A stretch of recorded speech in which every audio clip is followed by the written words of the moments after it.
take a drink with your friends, and somebody says, yeah, we should go skydiving tomorrow. And you go, yeah, we'll go skydiving tomorrow, yeah, yeah, and you go, yeah, and everybody goes, yeah. So then that night you're laying in your bed and you just keep, and you're terrified. You keep imagining over and over again jumping out of an airplane, and you can't figure out why you would do that. You wake up the next day and you go, down, and you said where you were going to meet, and everybody's there. So you get in the van and you're like, oh my God, oh my God. And your stomach is terrible, you can't eat and everything, but you don't want to be the only punk who doesn't jump out of this airplane. So you fly and you go up, you go up, you go up, you go up to 14,000 feet, and somebody opens the door, and in that moment you realize you've never been in a freaking airplane with the door open, and you're looking out down to death. And they say, on 3, and they say, 1, 2, and he pushes you on 2 because people grab on 3, and you go, and you fall out of the airplane, and in 1 second, you realize that it's the most blissful experience of your life. You're flying. There's zero fear. You realize at the point of maximum danger is the point of minimum fear. It's bliss. Why were you scared in your bed the night before? What do you need that fear for?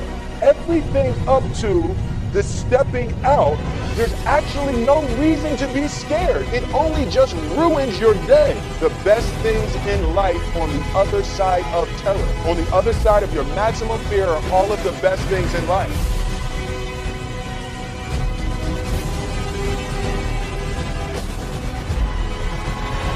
I didn't have an easy experience.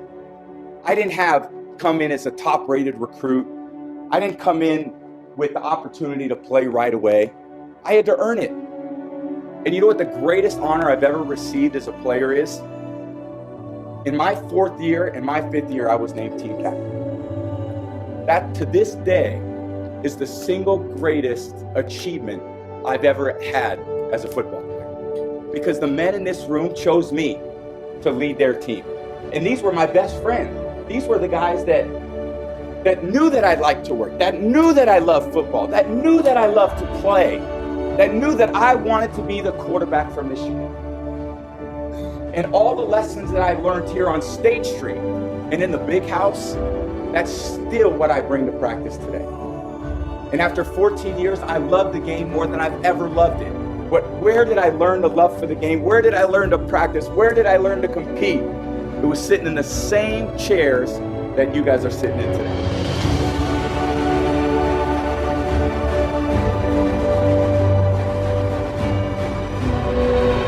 There was a young man who, he wanted to make a lot of money, and so he went to this guru, right? He told the guru, I want to be on the same level you are. And so the guru said, if you want to be on the same level I'm on, I'll meet you tomorrow at the beach at 4 a.m. He like, the beach? I said, I want to make money. I don't want to swim. Guru said, if you want to make money, I'll meet you tomorrow, 4 a.m. So the young man got there at 4 a.m. He all ready to rock and roll, got on the suit. The old man grabs his hand and said, how bad do you want to be successful? He said, real bad. He said, walk on out in the water. When he walks out to the water, it goes waist deep. So he like, this guy crazy. I want to make money. He got me out here swimming. So the old man said, I thought you said you wanted to be successful. He said, I do. He came, dropped his head in, held him down, hold him down. Just before my man was about to pass out, he raised him up. He said, I got a question for you. He said, when you were underwater, what did you want to do? I said, I wanted to breathe. He told the guy, he said, when you want to succeed as bad as you want to breathe, then you'll be successful. And I'm here to tell you, number one, that most of you say you want to be successful, but you don't want it bad. You just kind of want it. You don't want it badder than you want to party. You don't want it as much as you want to be cool. Only those who risk going too far can possibly find out how far one can go. Are you hearing me? You don't count the cost on this one. You don't count the cost on this one. You just do what you got to do on this one, and then you look back when it's all over and you see the rewards. You look back and you see the accomplishments. You don't count it. You just look back and you see that you succeeded. So what I'm telling you is, you can't count the cost, because if you count the cost and you see how much it costs, you might quit. You might give up. So you got to go in knowing that I don't count the cost. Listen to me. You don't count how many breaths you take. You don't count it. You get to a point where you don't count it. You just do whatever it takes to get whatever you want.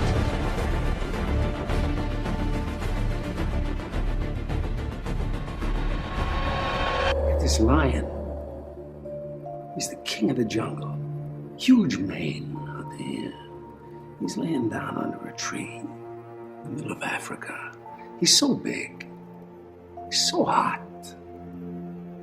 He doesn't want to move. Now, the little lion comes. They start messing with him. Biting his tail, biting his ears. He doesn't do anything. The lioness, she starts messing with him. Coming over, making trouble. Still, nothing. Now, the other animals, they notice this.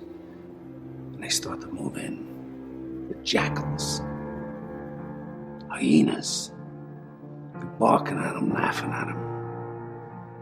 They nip his toes and eat the food that's in his domain. They do this, and they get closer and closer and bolder, till one day, that lion gets up and tears the shit out of everybody, runs like the wind, eats everything in his path. Because every once in a while, the lion has to show the jackals who he is.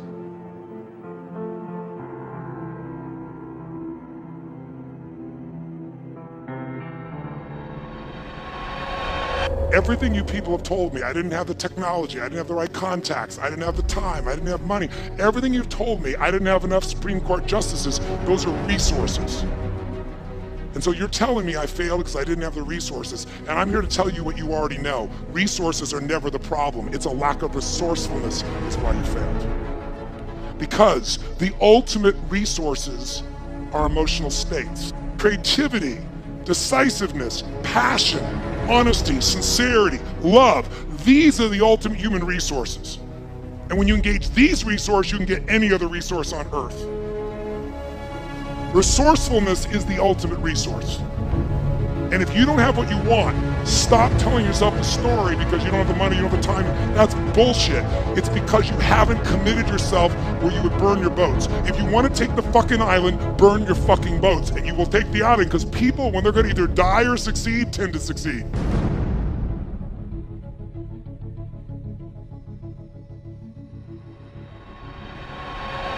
I was in this strange little hotel and I just lost the competition. I cried all night. I was this 21-year-old kid and I was crying all night. But then eventually I got back again and kept thinking about what am I doing in America? I'm here to beat all of the American bodybuilders. I'm here to beat all of the bodybuilders all over the world. So let's get our act together. There will be payback time. It is so important that you work your butt off. Don't ever look for shortcuts. You have to recognize that there are 24 hours a day. We sleep 6 hours a day. And I know there's some of you that say, wait a minute, I take more time to sleep. I said, just sleep faster, okay? Because you should only spend 6 hours in bed, because otherwise it's a waste of time. And then you have 18 hours left. Most people work, let's say 8 or 10 hours. So now you still have 8 hours left. What do we do with these 8 hours is really the question. So this is when you have to study and learn something new. The key thing is to keep in mind what is your goal and keep looking at that as you get up and dust yourself off. Okay?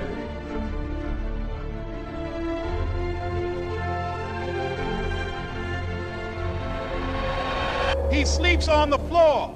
Him and 2 other dreamers up there. Look at him. It was hard, ladies and gentlemen, coming to speak to people. And I was facing financial difficulties in my own life. I was behind on my bills and my dreams, and I'm saying to them, you can live your dream. It was hard, ladies and gentlemen. It was very difficult to pick myself up each day believing that I could do it. There were times that I doubted myself. I said, God, why is this happening to me? I'm just trying to take care of my children and my mother. I'm not trying to steal or rob from anybody. Why did this have to happen to me? It was very hard. And here's what I want to say to you. For those of you that have experienced some hardships, don't give up on your dream. No one could have convinced me by holding on, by continuing to push forward, by continuing to run toward my dream. It's a long shot, ladies and gentlemen, from Liberty City, an abandoned building on a floor, never knowing my mother or father. It's a long shot being here with you today in this dome. in Atlanta. It's a long shot. No college training, labeled educable, mentally retarded. But I kept running toward my dream. Don't stop running toward your dream.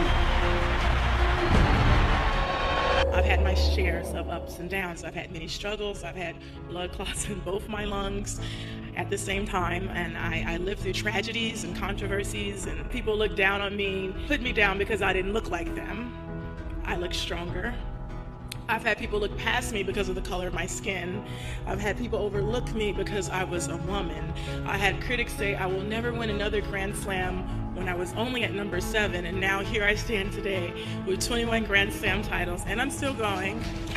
And I cannot help but think of my favorite poet, Maya Angelou, and she has this poem called "And Still I Rise." So here it goes. You may write me down in history with your bitter, twisted lies.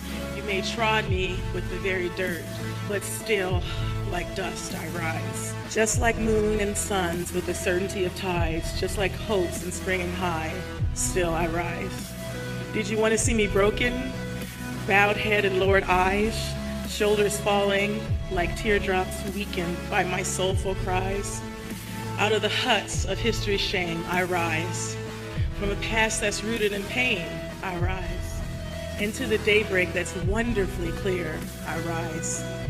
Bringing the gifts that my ancestors gave, I rise.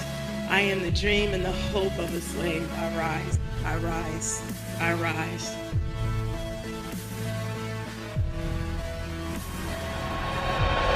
"35 years of lifting weights, and open heart surgery, dying 3 times on the operating table, CT. So you should sit down, sir, because of your diagnosis, and don't do a damn thing." Bullshit. Hell no. Every time I go to the doctor, they tell me what I shouldn't be doing, and what I should be doing, and what I won't do, and what I can't do. And I politely go out the door and do whatever the fuck I want to do. And I'm gonna do that until they throw dirt on top of me. This is my life, and I choose to live it the way I want to live it. It's impossible. I've heard that so many times. It's just impossible. Can't be done.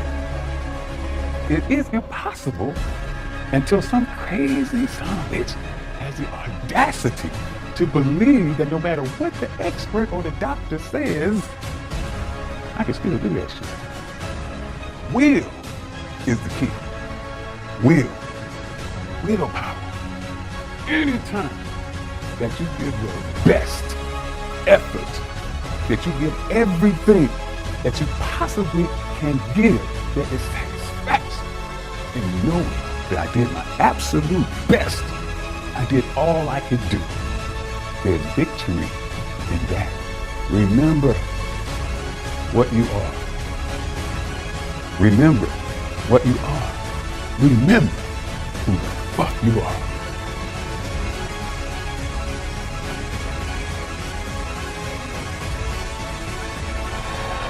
I had like $106 in the bank, and like I said, I had to sell my dog, and things were not looking very, very good.